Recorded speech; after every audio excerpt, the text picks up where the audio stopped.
Thank you so much. It is feeling so great.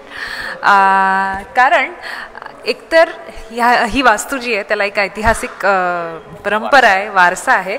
आणि इथे आम्ही मराठी भाषेचा कार्यक्रम करतोय, मराठी भाषेबद्दल कार्यक्रम करतोय, ज्याचं नाव आहे मधुरव बोरू ते ब्लॉग.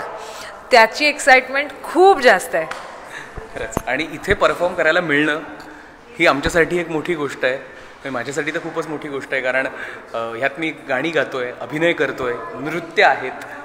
सो आमच्यासाठी ट्रीट आहे आणि लोकांनाही ती ट्रीट असणार आहे बघणाऱ्यांना. एक्झॅक्टली. मी इथे चौथा प्रयोग करते, पण एक्साइटमेंट तीच आहे जसं की पहिल्या प्रयोगाला यावं.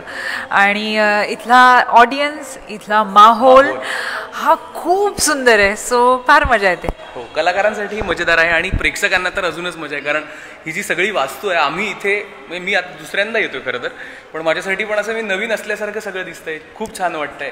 छोट्या छोट्या गोष्टी इथल्या करतात. टेक्निशियन्ससाठी पण इतकं छान आहे हे थिएटर, आणि स्टाफ इतका छान आहे, सगळं इतकं छान आहे. सो मजा येणार आहे प्रयोगाला.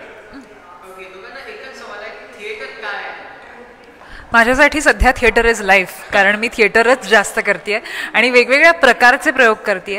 आत्ता एक दिवसापूर्वीच माझं दुसरं नाटक दुसऱ्या प्रोडक्शनचं मकरंद देशपांडेंबरोबर मॅक्सरांबरोबर इथे होतं.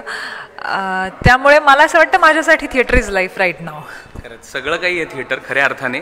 आणि माझ्यासाठी म्हणाल तर लाईव्ह अनुभव आहे, आणि जो आपल्याला कुठेच नाही बघायला मिळणार. तो थिएटरमध्ये येऊन त्या अंधारात जे लाईव्ह एक कनेक्शन होऊन जातं प्रेक्षकांबरोबर, ते माझ्यासाठी नाटक आहे.